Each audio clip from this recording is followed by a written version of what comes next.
Hello दोस्तों, आपका अपने चैनल ऑसम ममता में दिल से स्वागत है। किसी ने सच ही कहा है कि एक मक्खी अगर सब्जी के तराजू पर बैठ जाए तो ज्यादा फर्क नहीं पड़ता, लेकिन वही मक्खी अगर सोने के तराजू पर बैठ जाए तो उसकी कीमत 10,000 हो जाती है। यही बात हमारी जिंदगी पर भी लागू होती है।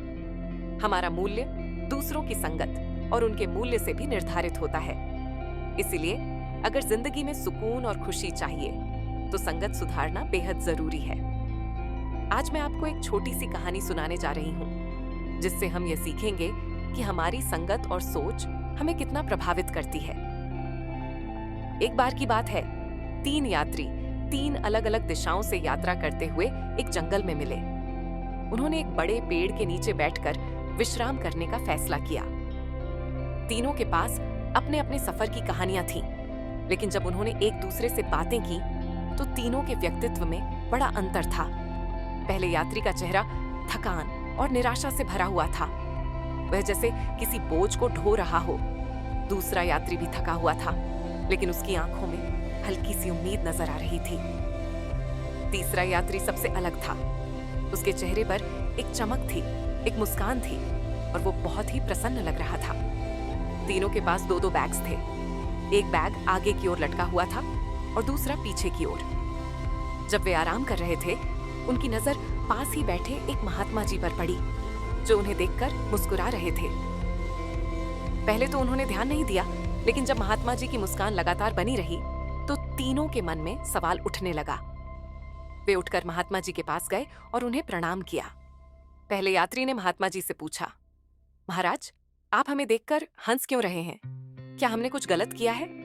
महात्मा जी ने मुस्कुराते हुए कहा, बेटा, मैंने तुम लोगों को देखकर कुछ समझा है, लेकिन उससे पहले मैं तुमसे एक सवाल पूछता हूँ।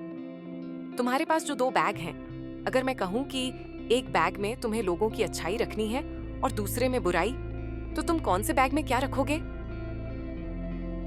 पहले यात्री ने जल्दी से कहा, मैं बुराई को आगे वाले बैग में रखूंगा ताकि उसे देखकर दूर रह सकूं। अच्छाई को पीछे वाले बैग में डाल दूंगा। महात्मा जी ने दूसरे यात्री की तरफ देखा तो उसने कहा, मैं अच्छाई को आगे वाले बैग में रखूंगा ताकि हर वक्त मुझे याद रहे कि मुझे अच्छा बनना है। बुराई को पीछे रखूंगा ताकि उससे सीख लेकर खुद को बेहतर बना सकूं। फिर महात्मा जी ने तीसरे यात्री की तरफ देखा, जो अब भी मुस्कुरा रहा था। उसने कहा, मैं अच्छाई को आगे वाले बैग में रखूंगा ताकि हमेशा उसकी सुंदरता देख सकूं। बुराई को पीछे वाले बैग में डाल दूंगा और उसमें एक छोटा सा छेद कर दूंगा ताकि जैसे जैसे मैं आगे बढ़ता जाऊं, बुराई धीरे धीरे खत्म हो जाए। महात्मा जी ने हंसते हुए कहा, यही तो तुम्हारी सोच का अंतर है। पहले यात्री ने बुराई पर ध्यान दिया और इसी वजह से वह थका और निराश रहता है। दूसरा यात्री अच्छाई और बुराई दोनों पर ध्यान देता है, इसीलिए वह थकता है लेकिन निराश नहीं होता। तीसरा यात्री सिर्फ अच्छाई पर ध्यान देता है और बुराई को धीरे धीरे जाने देता है, इसीलिए वह खुश और संतुष्ट रहता है।